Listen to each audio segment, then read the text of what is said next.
அரண் ஊடக நேயர்களுக்கு எனது முதற்கண் வணக்கத்தை தெரிவிச்சுக்கிறேன். நாம் இப்போ எங்கே வந்திருக்கோம்னு பார்த்தீங்கன்னா, மதுரைக்கு வந்திருக்கோம். இங்கே அனைத்து மரபல் குல கூட்டமைப்பின் பொதுச் செயலாளரும், அனைத்து முக்குலத்தூர் கூட்டமைப்பின் பொதுச் செயலாளரும், சேதுபதி நற்பணி மன்றத்தின் பொதுச் செயலாளரும், முன்னாள் தடய அறிவியல் துறையினுடைய இயக்குனருமான மதிப்புக்குரிய ஐயா விஜயகுமார் அவர்களை இன்று சந்திக்க வந்திருக்கோம். என்ன காரணம்னு கேட்டிங்கன்னா, இன்னைக்கு அவங்களுடைய 74வது பிறந்த நாள். 10/4/2026 அன்று இன்று அவங்களுக்கு 74வது பிறந்த நாள். இந்த நல்ல நாளில் அவங்கள் கடந்து வந்த பாதைகளும் அவங்கள் மக்களுக்கு செய்த தொண்டும் இன்றளவும் நிறைய இயக்கங்கள், நான் சேதுபதி நற்பணி மன்றம் மூலியமாவோ இப்படி இயக்கங்கள் மூலியமா செஞ்சுக்கிட்டு இருக்காங்க, நல்ல தொண்டுகள் செஞ்சுக்கிட்டு இருக்காங்க. அதுக்கு வேண்டி அவங்கள ஒரு சில நேர்காணல் காண வந்திருக்கோம். வாங்க ஐயாவை சந்திப்போம்.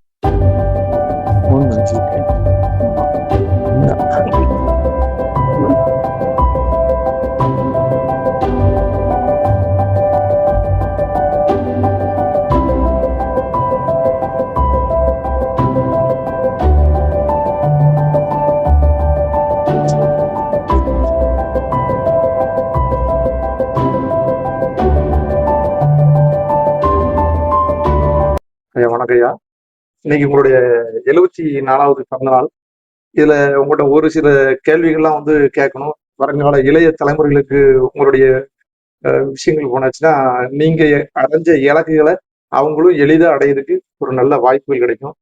ஐயாட்ட இந்த நல்ல நாட்கள்ல ஒரு சில கேள்விகளை கலந்து நினைச்சிருக்கேன். அரங்கு ஊடகம் மூலியமா உங்களுடைய கருத்துக்களை எங்களுடைய கேள்விகளுக்கு கொஞ்சம் சொல்லுங்க.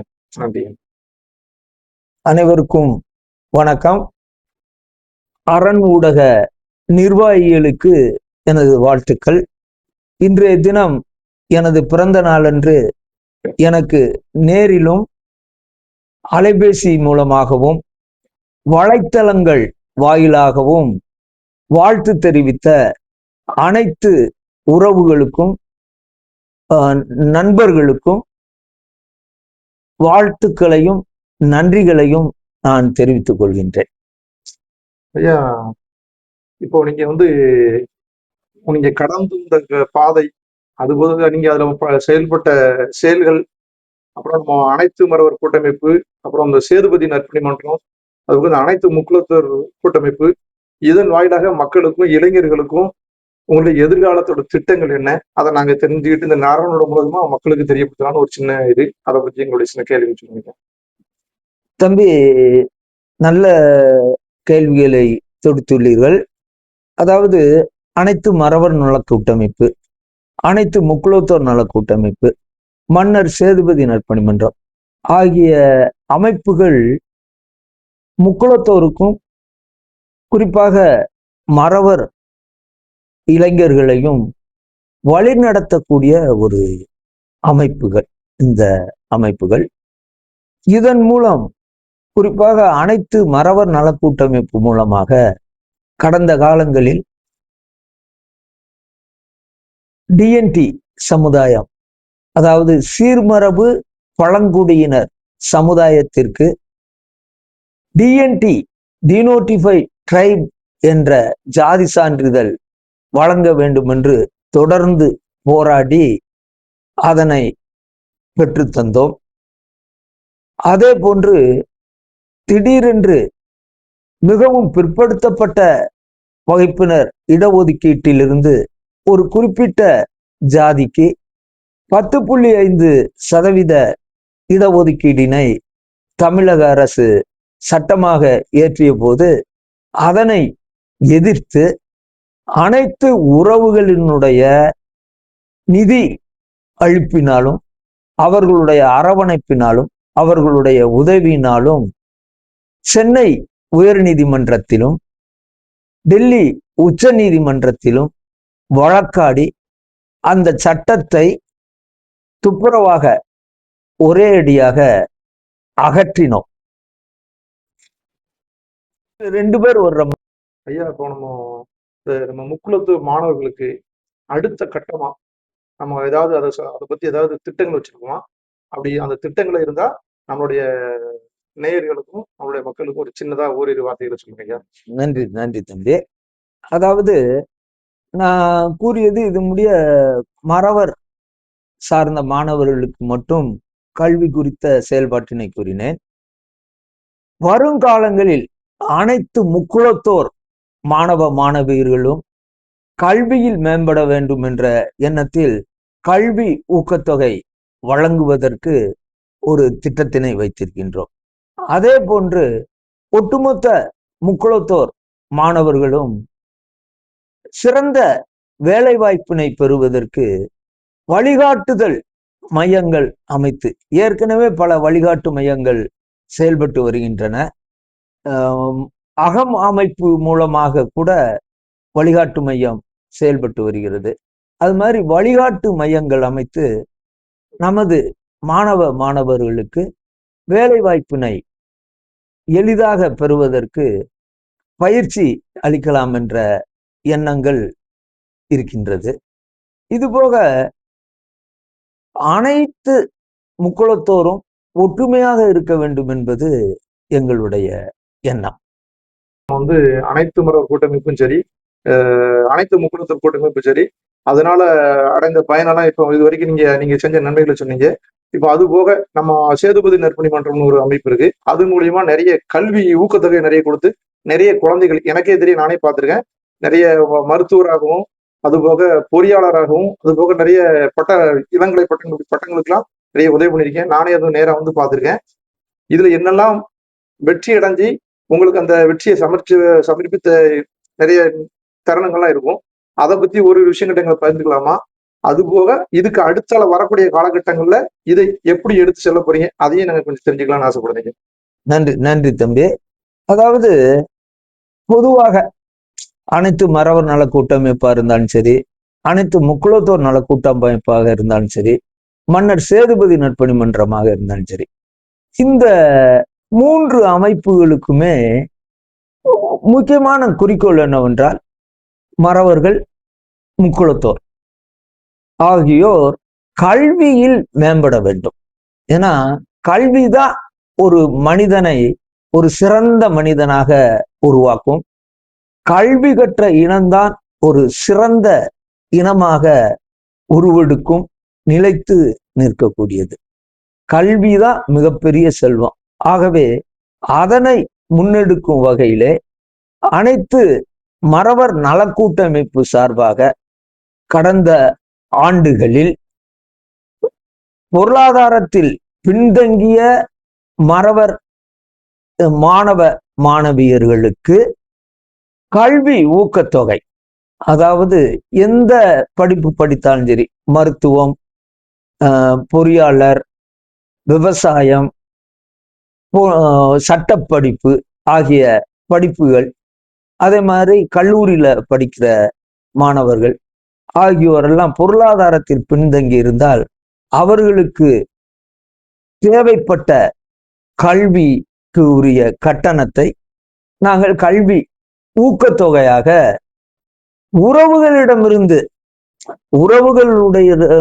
உறவுகளுடைய நிதி பங்களிப்பின் மூலமாக டைரக்டா அந்த மாணவர்களுக்கே சென்றடையும்படி வாட்ஸ்அப் தளங்களில் பதிவு செய்து அவர்கள் தேவையான கல்வி தொகையை, ஊக்கத்தொகையை பெற்று தருகிறோம். இது ஒன்று. அடுத்தபடியாக அதே போன்று மன்னர் சேதுபதி நற்பணி மன்றத்தின் மூலமாக மறவர் குல மாணவ மாணவியர்கள் 10ஆம் வகுப்பு 12ஆம் வகுப்பு ஆகிய வகுப்புகளில் சிறந்த மதிப்பெண்கள், அதிகமான மதிப்பெண்கள் பெற்றவர்களுக்கு பசும்பொன் தேவர் விருது, மாவீரன் பூலித்தேவன் விருது, வீரமங்கை வேலு நாச்சியார் விருது, தமிழ் செம்மல் பாண்டித்துரை தேவர் விருது ஆகிய விருதுகள் வழங்கி அவர்கள் பெற்ற மதிப்பெண்களை வைத்து அவர்களை ஊக்குவித்து வருகிறோம். இது ஒரு செயல்பாடு. அதே போன்று பொருளாதாரத்தில் பின்தங்கிய மாணவர்களுக்கு அவர்களுக்கு தேவைப்படுகின்ற கல்வி ஊக்கத்தொகையையும் அளித்து வருகின்றோம். ஆனால் மன்றத்தை பொறுத்தளவு ஒரு மாணவருக்கு 25,000 என்று ஒரு இலக்கை வைத்து அவர்களுக்கு அளித்து வருகிறோம். இதற்கு உறவுகள், மன்றத்தின் சார்ந்த உறவுகள், இதர உறவுகள் ரொம்ப ரொம்ப பேர் எல்லாருமே மிகவும் ஆர்வத்துடன் நிதியளித்து நாங்கள் செய்யக்கூடிய கல்வி பணியை ஊக்குவித்து பொருளாதாரத்தில் பின்தங்கிய மாணவர்களை ஊக்கப்படுத்த வேண்டும் என்ற ஒரே எண்ணத்தில் செயல்பட்டு நிதியளித்து வருகிறார்கள். அந்த நிதியினை நாங்கள் அவர்களிடமிருந்து பெற்று மாணவர்களுக்கு அளிக்கின்றோம். இது இதுவரை நடந்த செயல்பாடு. இதே செயல்பாட்டினைத்தான் அனைத்து மறவர் நல கூட்டமைப்பும், மன்னர் சேதுபதி நற்பணி மன்றமும் மறவர் மாணவ மாணவியர்களுக்கு வருங்காலங்களில், வருகின்ற ஆண்டுகளிலும், வருகின்ற கல்வி ஆண்டுகளிலும் பொருளாதாரத்தில் பின்தங்கிய மாணவர்களுக்கு கல்வி ஊக்கத்தொகை வழங்குவதற்கு ஏற்பாடு செய்து வருகின்றோம். இப்ப நம்ம இந்த முக்குளத்தூர்கள் அனைவரும் ஒற்றுமையா இருக்காங்களா, இல்லாட்டா அதுக்கு ஏதாவது திட்டங்கள் இருக்கா? சரியான கேள்வி. அதாவது குறிப்பா சொல்லணும்னா மறவர்களுக்குள்ள ஒற்றுமை இல்லை, முக்குளத்தூருக்குள்ள ஒற்றுமை இல்லை. ஆனா எங்க அமைப்புகளுடைய கொள்கை குறிக்கோள் என்னவென்றால், அனைத்து முக்குளத்தோரும் ஒருங்கிணைந்து ஒற்றுமையுடன் செயல்பட வேண்டும். ஏனென்றால் ஒற்றுமையுடன் செயல்பட்டால்தான் நமது இனத்திற்கு என்று ஒரு பாதுகாப்பும் ஒரு சிறப்பு தன்மையும் கிடைக்கும். இன்னும் குறிப்பிட்டு கூற வேண்டும் என்றால், அரசியல் அங்கீகாரமே இல்லாத ஒரே ஜாதி முக்குளத்தூர் ஜாதி தான். நமக்கு அரசியல் அங்கீகாரம் எந்த அரசியல் கட்சியும் நம்ம மதிக்கிறதே இல்லை. அந்த சூழ்நிலையில தான் நம்ம வாழ்ந்துகிட்டு இருக்கோம். ஆகவே அரசியலை பொறுத்தளவு அவங்க எந்த கட்சியில இருந்தாலும் சரி, அதை பத்தி நமக்கு கவலை இல்லை. ஆனா அவர் முக்குளத்தோராக இருந்தால் அவர்களுக்கு நம்ம உறுதுணையாக இருந்து அவர்களை ஊக்குவிக்க வேண்டும், அவர்களுக்கு உரிய அதிகாரத்தை நாம் வழங்க வேண்டும் என்பது எங்களது கருத்து. அதே நேரத்துல ஒரு சில நமது உறவுகள் அரசியல் என்ற போர்வையிலே தங்களை உயர்த்தி கொள்ளும் திட்டத்தினை மட்டும் செயல்படுத்துகிறார்கள். அது தவறு. அந்த மாதிரி பயணிப்பவர்களை நாம் ஒதுக்கிவிட்டு சிறந்த, செம்மையான, இனத்திற்கு உதவக்கூடிய, இனப்பற்றுள்ள அரசியல் உறவுகளை நாம் ஊக்குவிக்க வேண்டும். பொதுவாக என்னன்னா, நம்ம இனப்பற்று இருக்கலாம், இன வெறி இருக்கக்கூடாது. அதாவது ஜாதி பற்று இருக்கலாம், அதே மாதிரி மாற்று ஜாதி நட்பு இருக்க வேண்டும்.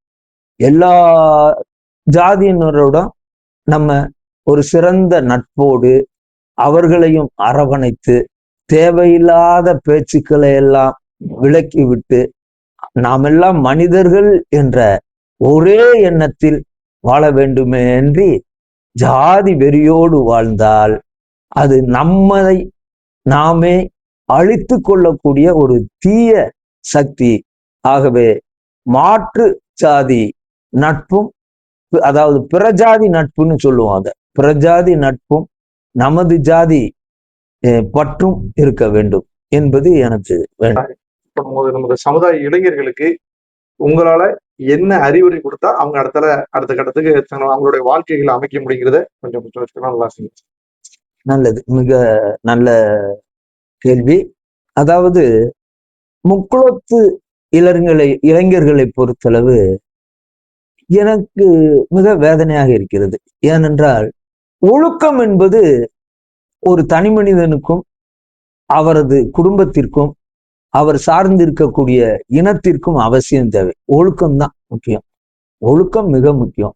ஆனால் நான் கேள்விப்படுகிற வகையிலே தற்பொழுது முக்குளத்து இளைஞர்கள் போதைக்கு அடிமையாகி, போதை பொருளுக்கு அடிமையாகி வீணாக தங்களது வாழ்க்கையை சீரழித்துக் கொண்டிருக்கிறார்கள்.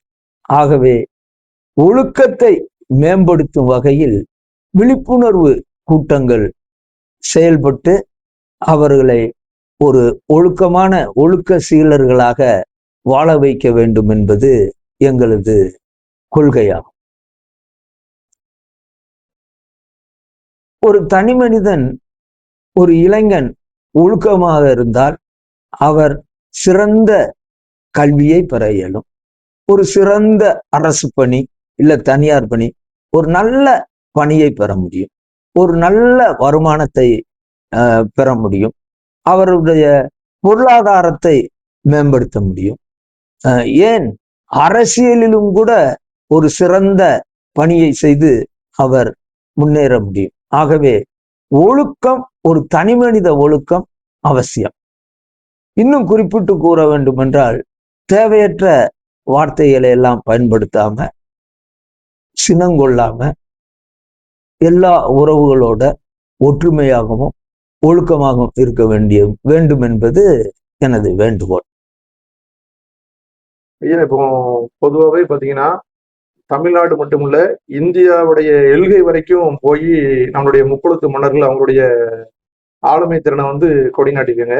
அந்த மாதிரி நீண்ட நெடிய வரலாறு நம்மளுடைய வரலாறு. இந்த வரலாற்றை பாதுகாக்கும் வரையில நம்ம அமைப்பு ரீதியா நம்ம ஏதாவது செயல்பட்டு இருக்கோமா?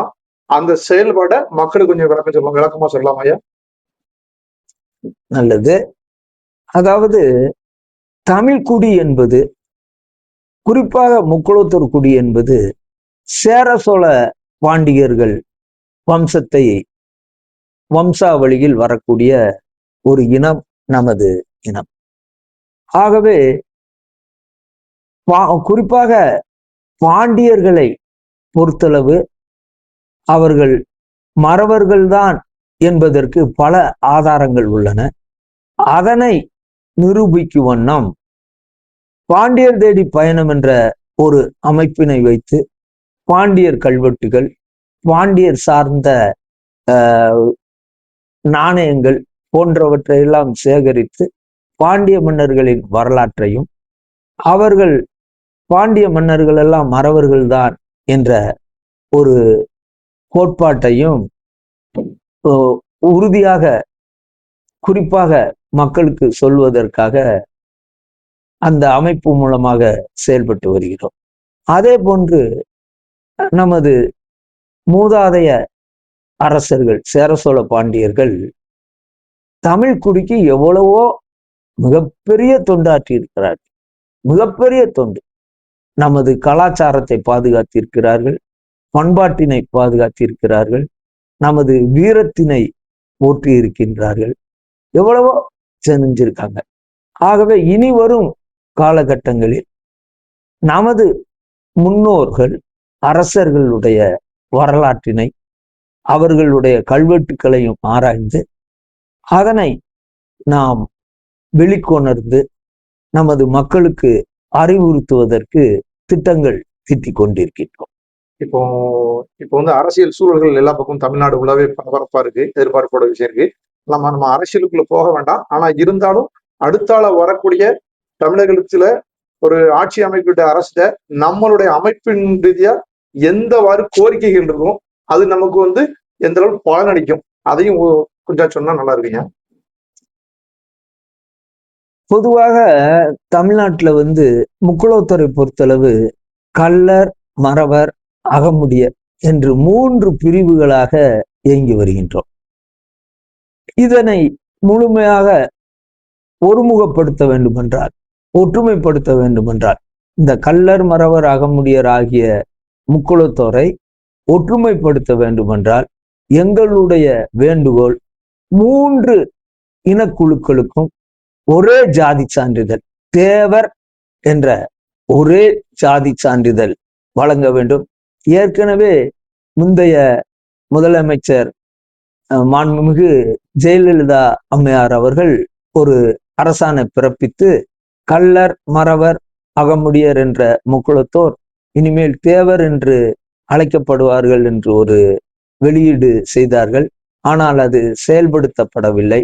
ஆகவே இனி அமைய போகின்ற அரசுக்கு முக்குளத்தோருக்கு ஒரு நன்மை செய்ய வேண்டும் என்றால் நமது ஒற்றுமையை பலப்படுத்த வேண்டும் என்று எண்ணினால் தேவர் என்று நமக்கு ஒரு ஜாதி சான்றிதழை அளித்து அதுல வேணா தேவருக்கு பின்னாடி பிராக்கெட்ல கள்ளர், மறவர், அகமுடையர் என்று அவர்களுடைய இனக்குழுவை கூட குறித்து கொள்ளலாம்.